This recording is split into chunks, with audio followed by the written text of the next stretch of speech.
Khyber Pakhtunkhwa assembly का इजलास बुलाने का तनाज़ा। पीपल्स पार्टी रहनुमा रज़ा रब्बानी केपी हुकूमत के मौक़िफ़ की तायीद कर दी। कहते हैं गवर्नर की जानिब से असम्बली इजलास बुलाना गैर आईनी है। पार्लिमानी निज़ाम का अलमिया है कि एक गवर्नर अपने तौर पर असम्बली इजलास बुला रहा है। स्पीकर भी रूल से हटकर इजलास नहीं बुला सकता। मौजूदा सूरत हाल में गवर्नर का इक़दाम आइन, क़वाइद और कानून के मुताबिक नहीं।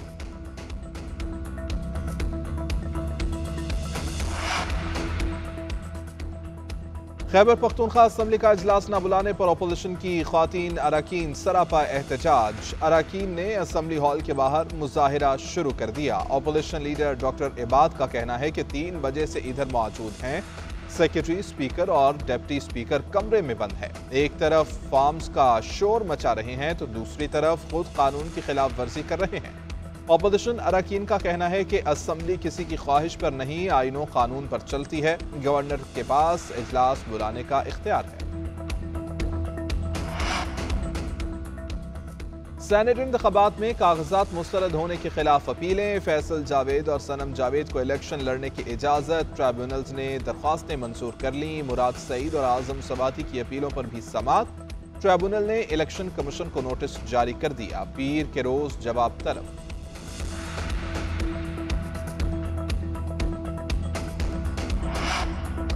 यौम पाकिस्तान और ईद उल फितर पर कैदियों की सजाओं में कमी। सदर मुमलिकत आसिफ अली जरदारी ने 90 दिन कमी की मंजूरी दे दी। सजाओं में कमी का इत्तलाक कत्ल, जासूसी और रियासत मुखालिफ सरगर्मियों पर नहीं होगा।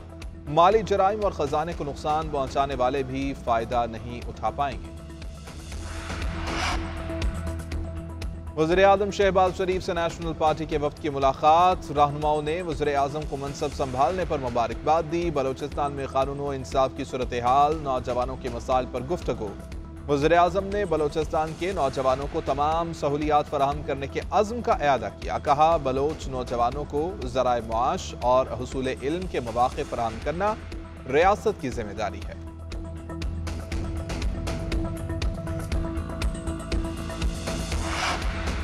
साबिक जज शौकत सिद्दीकी की बरतरफी का फैसला कलअदम करार। सुप्रीम कोर्ट ने सुप्रीम जुडिशल काउंसिल की सिफारिश गैर कानूनी करार दे दी। 23 सफ़ात पर मुश्तमिल फैसला चीफ जस्टिस काजी फाइज ईसा ने तहरीर किया।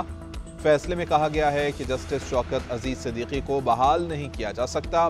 सुप्रीम कोर्ट फैसले में ताखीर की वजह से शौकत अजीज की उम्र 62 बरस से जायद हो चुकी है। उन्हें रिटायर्ड जज तस्वुर किया जाए। वो तमाम मराहत और पेंशन के अहल हैं।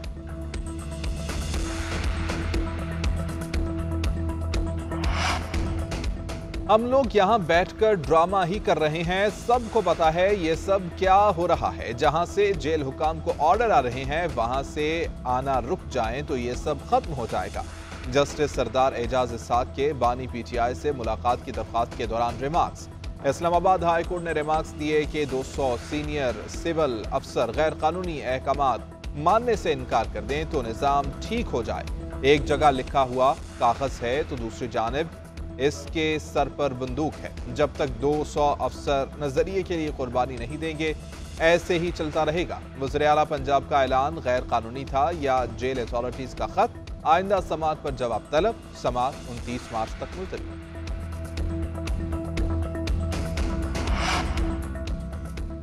खैबर पख्तूनख्वा में पीपल्स पार्टी का पेशावर हाई कोर्ट से रिजू मखसूस नशस्तों पर हल्फ न लेने के खिलाफ दरख्वास्त दायर कर दी। जस्टिस शकील अहमद ने रिमार्क्स दिए कि कानून की बालादस्ती होनी चाहिए, सियासी मामलात पर सियासत होनी चाहिए। अफसोस हो रहा है कि हम कहाँ पर हैं और हमारे पड़ोसी कहाँ। मुल्क की मईशत का हाल क्या है। IMF की शराइत देखिए तो मजीद सख्तियाँ आने वाली हैं। एक जमात जब हुकूमत में होती है तो रवैया अलग होता है और दूसरी जानिब जाते ही तब्दील हो जाता है। अदालत ने फरीकैन को इब्तिदाई नोटिस जारी कर दिए। 4 दिन में जवाब तलब। समाअत दोबारा 26 मार्च को होगी। अपोजिशन लीडर डॉक्टर इबाद का कहना है कि स्पीकर के किरदार से ऐवान की बेतौकीरी हो रही है। ये असम्बली का नहीं PTI का स्पीकर है।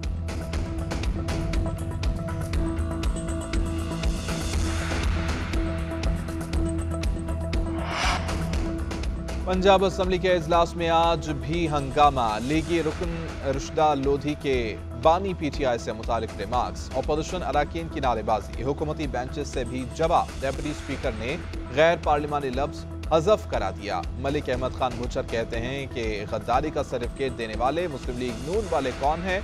हम हाउस चलाना चाहते हैं लेकिन हुकूमत रुकावट डाल रही है। तहरीक इंसाफ का पार्टी बदलने वालों के खिलाफ रेफरेंस दायर करने का ऐलान। मलिक बुचर अहमद कहते हैं कि रेफरेंस मुतल्लिका असम्बलियों के स्पीकर्स को भेजे जाएंगे। स्पीकर ने रेफरेंस आगे ना भेजे तो अदलिया से रिजू किया जाएगा। इंक्वायरी शुरू कर दी गई है। वफादारियां बदलने वालों को बेनकाब करेंगे। रमा माली साल के 8 माह में बैरूनी कर्ज की तफसीलात जारी। इख्तिसादी उमूर डिवीजन के मुताबिक पाकिस्तान ने 6 अरब 67 करोड़ डॉलर से जायद का बैरूनी कर्ज लिया। रमा माली साल 17 अरब डॉलर से जायद कर्जों का तखमीना लगाया गया।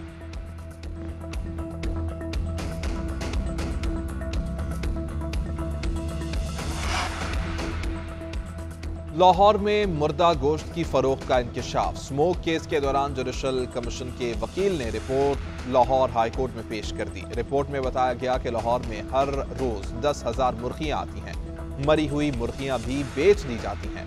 इस्तेलाह इस्तेमाल की जाती है ठंडी मुर्गी चाहिए या गर्म। रिपोर्ट में चिकन के लिए भी स्लॉटर हाउस बनाने की तजवीज़। कहा गया कि रेड मीट के लिए स्लॉटर हाउस होते हैं, मुर्गियों के लिए भी होने चाहिए।